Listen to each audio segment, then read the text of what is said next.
Chapter 2. The Curse of the Baskervilles. "I have in my pocket a manuscript," said Dr. James Mortimer. "I observed it as you entered the room," said Holmes. "It is an old manuscript. Early 18th century, unless it is a forgery." "How can you say that, sir? You have presented an inch or two of it to my examination all the time that you have been talking. It would be a poor expert who could not give the date of a document within a decade or so. You may possibly have read my little monograph upon the subject. I put that at 1730. The exact date is 1742. Dr. Mortimer drew it from his breast pocket. "This family paper was committed to my care by Sir Charles Baskerville, whose sudden and tragic death some 3 months ago created so much excitement in Devonshire. I may say that I was his personal friend as well as his medical attendant. He was a strong-minded man, sir, shrewd, practical, and as unimaginative as I am myself. Yet he took this document very seriously, and his mind was prepared for just such an end as did eventually overtake him." Holmes stretched out his hand for the manuscript and flattened it upon his knee. "You will observe, Watson, the alternative use of the long S and the short. It is one of several indications which enabled me to fix the date." I looked over his shoulder at the yellow paper and the faded script. At the head was written Baskerville Hall, and below in large, scrawling figures, 1742. It appears to be a statement of some sort. Yes, it is a statement of a certain legend which runs in the Baskerville family.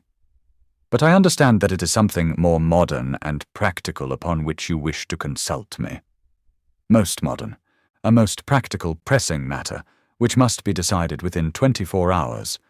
But the manuscript is short and is intimately connected with the affair. With your permission, I will read it to you."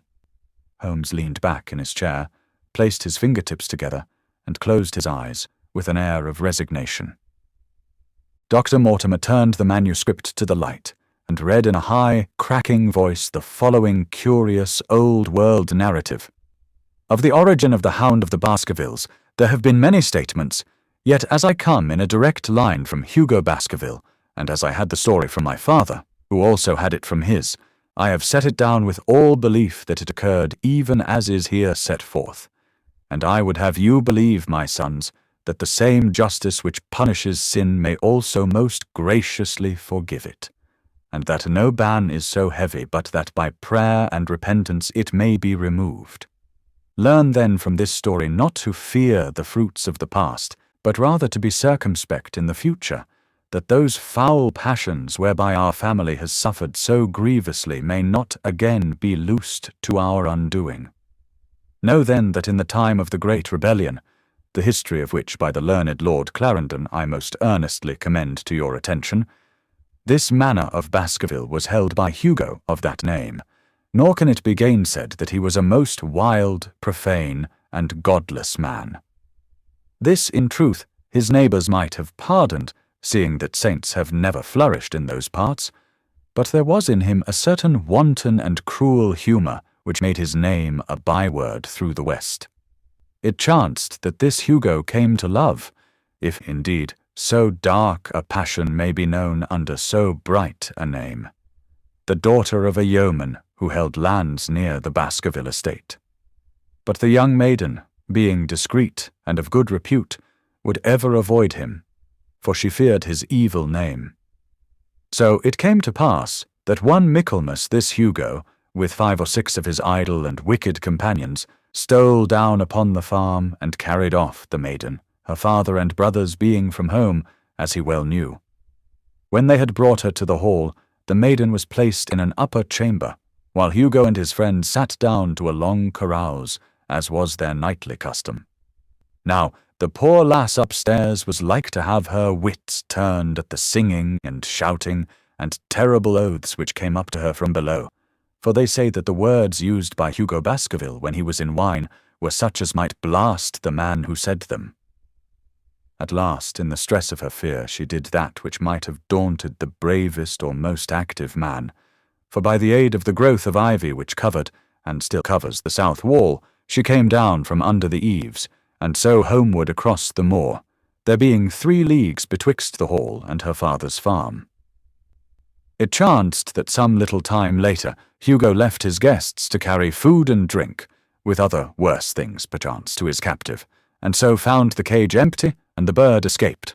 Then, as it would seem, he became as one that hath a devil, for rushing down the stairs into the dining hall, he sprang upon the great table, flagons and trenchers flying before him, and he cried aloud before all the company that he would that very night render his body and soul to the powers of evil if he might but overtake the wench. And while the revellers stood aghast at the fury of the man, one more wicked, or it may be more drunken than the rest, cried out that they should put the hounds upon her. Whereat Hugo ran from the house, crying to his grooms that they should saddle his mare and unkennel the pack, and giving the hounds a kerchief of the maid's, he swung them to the line, and so off full cry in the moonlight over the moor. Now, for some space the revellers stood agape, unable to understand all that had been done in such haste. But anon their bemused wits awoke to the nature of the deed which was like to be done upon the moorlands. Everything was now in an uproar, some calling for their pistols, some for their horses, and some for another flask of wine. But at length some sense came back to their crazed minds, and the whole of them, 13 in number, took horse and started in pursuit. The moon shone clear above them, and they rode swiftly abreast, taking that course which the maid must needs have taken if she were to reach her own home. They had gone a mile or two when they passed one of the night shepherds upon the moorlands, and they cried to him to know if he had seen the hunt. And the man, as the story goes, was so crazed with fear that he could scarce speak. But at last he said that he had indeed seen the unhappy maiden with the hounds upon her track. "But I have seen more than that," said he, "for Hugo Baskerville passed me upon his black mare, and there ran mute behind him such a hound of hell as God forbid should ever be at my heels." So the drunken squires cursed the shepherd and rode onward. But soon their skins turned cold, for there came a galloping across the moor, and the black mare, dabbled with white froth, went past with trailing bridle and empty saddle. Then the revellers rode close together, for a great fear was on them, but they still followed over the moor, though each, had he been alone, would have been right glad to have turned his horse's head. Riding slowly in this fashion, they came at last upon the hounds. These, though known for their valour and their breed, were whimpering in a cluster at the head of a deep dip, or goyle, as we call it, upon the moor, some slinking away, and some, with starting hackles and staring eyes, gazing down the narrow valley before them. The company had come to a halt, more sober men, as you may guess, than when they started. The most of them would by no means advance, but 3 of them, the boldest, or it may be the most drunken, rode forward down the goyle. Now it opened into a broad space in which stood 2 of those great stones, still to be seen there, which were set by certain forgotten peoples in the days of old. The moon was shining bright upon the clearing, and there in the centre lay the unhappy maid where she had fallen, dead of fear and of fatigue. But it was not the sight of her body, nor yet was it that of the body of Hugo Baskerville lying near her, which raised the hair upon the heads of these 3 daredevil roisterers. But it was that, standing over Hugo and plucking at his throat, there stood a foul thing, a great black beast, shaped like a hound, yet larger than any hound that ever mortal eye has rested upon. And even as they looked, the thing tore the throat out of Hugo Baskerville, on which, as it turned its blazing eyes and dripping jaws upon them, the 3 shrieked with fear and rode for dear life, still screaming, across the moor. One, it is said, died that very night of what he had seen, and the other 2 were but broken men for the rest of their days. Such is the tale, my sons, of the coming of the hound which is said to have plagued the family so sorely ever since. If I have set it down, it is because that which is clearly known hath less terror than that which is but hinted at and guessed. Nor can it be denied that many of the family have been unhappy in their deaths, which have been sudden, bloody, and mysterious. Yet may we shelter ourselves in the infinite goodness of Providence, which would not forever punish the innocent beyond that third or fourth generation which is threatened in Holy Writ. To that providence, my sons, I hereby commend you, and I counsel you by way of caution to forbear from crossing the moor in those dark hours when the powers of evil are exalted. This from Hugo Baskerville to his sons Roger and John, with instructions that they say nothing thereof to their sister Elizabeth. When Dr. Mortimer had finished reading this singular narrative, he pushed his spectacles up on his forehead and stared across at Mr. Sherlock Holmes. The latter yawned and tossed the end of his cigarette into the fire. "Well," said he, "do you not find it interesting?" To a collector of fairy tales. Dr. Mortimer drew a folded newspaper out of his pocket. "Now, Mr. Holmes, we will give you something a little more recent. This is the Devon County Chronicle of May 14th of this year. It is a short account of the facts elicited at the death of Sir Charles Baskerville, which occurred a few days before that date." My friend leaned a little forward, and his expression became intent. Our visitor readjusted his glasses and began. "The recent sudden death of Sir Charles Baskerville, whose name has been mentioned as the probable Liberal candidate for Mid-Devon at the next election, has cast a gloom over the county. Though Sir Charles had resided at Baskerville Hall for a comparatively short period, his amiability of character and extreme generosity had won the affection and respect of all who had been brought into contact with him. In these days of nouveau riches, it is refreshing to find a case where the scion of an old county family which has fallen upon evil days is able to make his own fortune, and to bring it back with him to restore the fallen grandeur of his line. Sir Charles, as is well known, made large sums of money in South African speculation. More wise than those who go on until the wheel turns against them, he realized his gains and returned to England with them. It is only 2 years since he took up his residence at Baskerville Hall, and it is common talk how large were those schemes of reconstruction and improvement which have been interrupted by his death. Being himself childless, it was his openly expressed desire that the whole countryside should, within his own lifetime, profit by his good fortune, and many will have personal reasons for bewailing his untimely end. His generous donations to local and county charities have been frequently chronicled in these columns. The circumstances connected with the death of Sir Charles cannot be said to have been entirely cleared up by the inquest, but at least enough has been done to dispose of those rumours to which local superstition has given rise. There is no reason whatever to suspect foul play, or to imagine that death could be from any but natural causes. Sir Charles was a widower, and a man who may be said to have been in some ways of an eccentric habit of mind. In spite of his considerable wealth, he was simple in his personal tastes, and his indoor servants at Baskerville Hall consisted of a married couple named Barrymore, the husband acting as butler and the wife as housekeeper.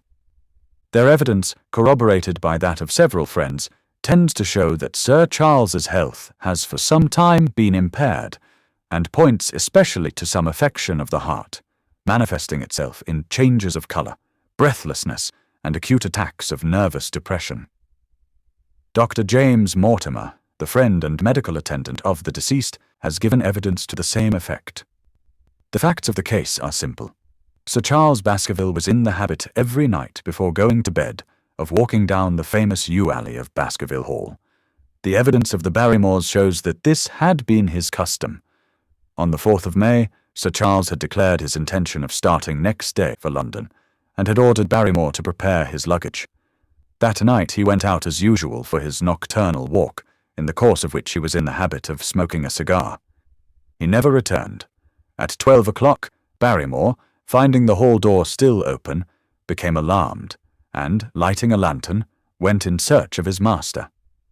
The day had been wet, and Sir Charles's footmarks were easily traced down the alley. Halfway down this walk there is a gate which leads out onto the moor. There were indications that Sir Charles had stood for some little time here. He then proceeded down the alley, and it was at the far end of it that his body was discovered. One fact which has not been explained is the statement of Barrymore that his master's footprints altered their character from the time that he passed the moor gate, and that he appeared from thence onward to have been walking upon his toes. One Murphy, a gypsy horse dealer, was on the moor at no great distance at the time, but he appears by his own confession to have been the worse for drink. He declares that he heard cries, but is unable to state from what direction they came. No signs of violence were to be discovered upon Sir Charles's person, and though the doctor's evidence pointed to an almost incredible facial distortion, so great that Dr.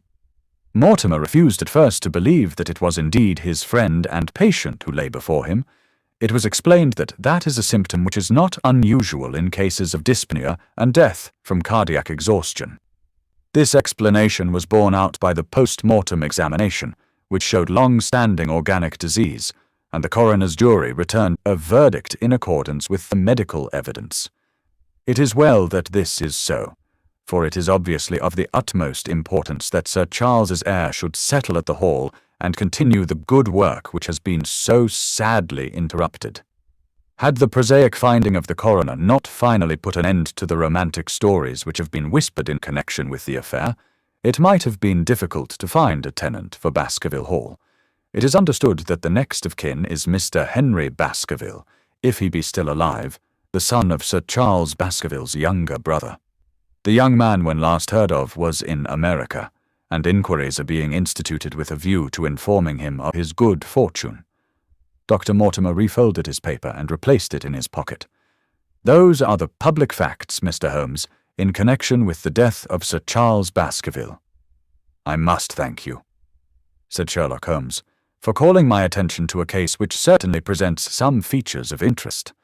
I had observed some newspaper comment at the time, but I was exceedingly preoccupied by that little affair of the Vatican cameos, and in my anxiety to oblige the Pope, I lost touch with several interesting English cases. This article, you say, contains all the public facts. It does. Then let me have the private ones. He leaned back, put his fingertips together, and assumed his most impassive and judicial expression. In doing so, said Dr. Mortimer, who had begun to show signs of some strong emotion, I am telling that which I have not confided to anyone. My motive for withholding it from the coroner's inquiry is that a man of science shrinks from placing himself in the public position of seeming to endorse a popular superstition. I had the further motive that Baskerville Hall, as the paper says, would certainly remain untenanted if anything were done to increase its already rather grim reputation. For both of these reasons, I thought that I was justified in telling rather less than I knew, since no practical good could result from it. But with you there is no reason why I should not be perfectly frank. The moor is very sparsely inhabited, and those who live near each other are thrown very much together.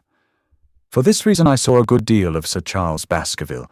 With the exception of Mr. Frankland, of Laughter Hall, and Mr. Stapleton, the naturalist, there are no other men of education within many miles. Sir Charles was a retiring man, but the chance of his illness brought us together, and a community of interests in science kept us so.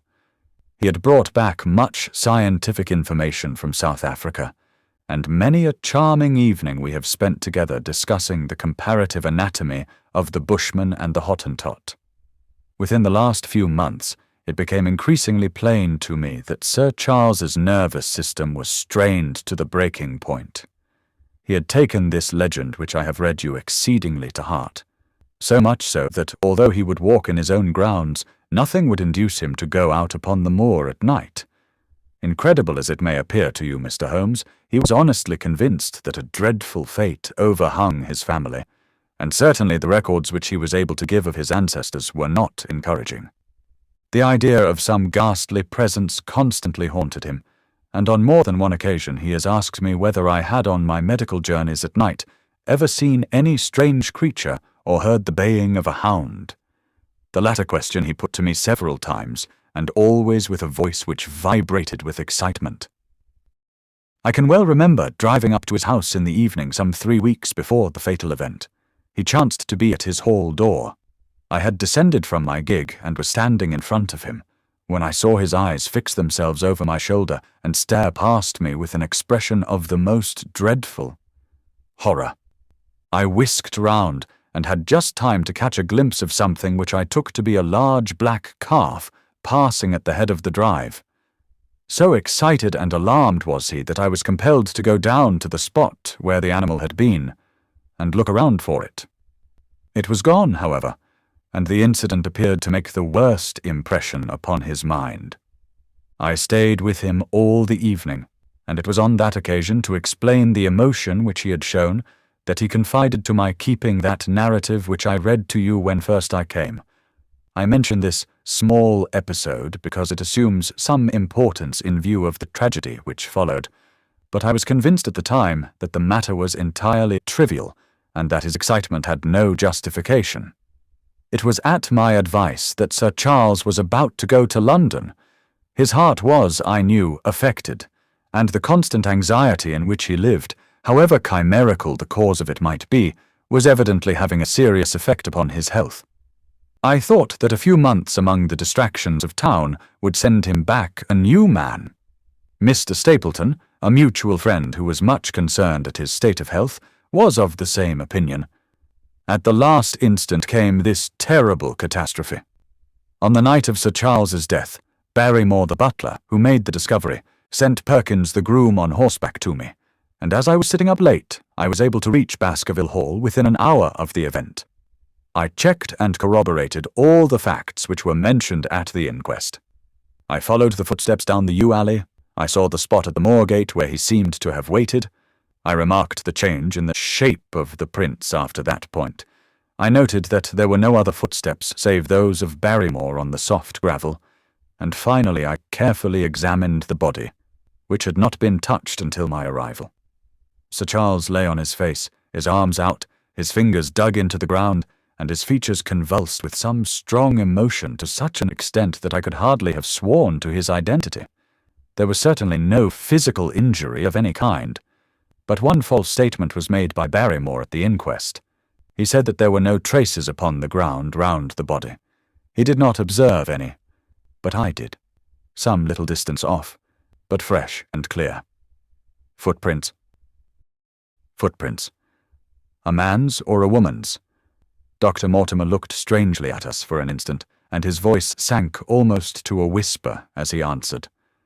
Mr. Holmes, they were the footprints of a gigantic hound.